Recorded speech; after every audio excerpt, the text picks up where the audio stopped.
හරි යාළුවනේ ඉතින් අදත් ඔයගොල්ලන්ට මම අලුත් ගේම් එකක් ගෙනාවා යාළුවනේ ඩ්‍රෝවේෂන් කියලා මේක නිල් පාට මිනිස්සෙක් ඉන්නවා යාළුවනේ ඔයගොල්ලන්ට පේනවා ඉතින් මම ඔයගොල්ලන්ට මේ ගේම් එක ගේන්න හිතුවා ආයි අදත් මම අප්ලෝඩ් කරා ඩ්‍රයිවිං සිමියුලේටර් බස් ගේම් එකේ වීඩියෝ එකක් ඉතින් අදත් මේක අපි ගිහින් බලමු ඉතින් මේක යාළුවනේ ගහ ගන්න තමයි තියෙන්නේ ඉතින් ඔයගොල්ලෝ මේක ඉන්න මිනිස්සයා ගහ ගන්න පරක් වුණත් එයා පටන් ගන්නවා ඒ නිසා අපි ස්ටාර්ට් එක ඉක්මනට දෙන්න ඕනේ යාළුවනේ පේනවනේ දැන් එයා අපිට සල්ලි දීලා එක එකව ගන්න පුළුවන්.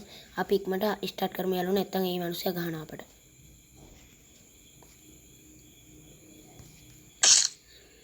ඔන්න පේනවනේ යාළුවනේ ඉතින් එයාගේ අර කොළ පාට එක අඩු වෙනවා කියන්නේ අපිටත් වාසි. යාළුවනේ ඉතින් මම ෆේල් වුණා කාර් එක ආපු හින්දා. කවන්නේ අපි තව එකපාරක් try කරලා බලමු යාළුවනේ. හරි යාළුවනේ යාට මේ සැරේ නම් බේම හම්බෙනවා වගේ මගෙන්. ඉතින් මං ගහගෙන යනවා යාළුවනේ ඉතින් යාට. දැන් මොනා කරන්නද කියලා අවසනාවන්තකමකට යාට මගෙන් කුටි කන්න සිද්ධ වුණා යාළුවනේ. ඉතින් මම ලෙවල් එකක කම්ප්ලීට් කරා. මම එකපාරක් පරාද වුණාට මම ඒක බාධක නොසලකා ගියා. ඉතින් 162කින් එයාට ප්‍රහාරය එල්ලවිලා යා මැරිලා තියෙන ඉක්මනට.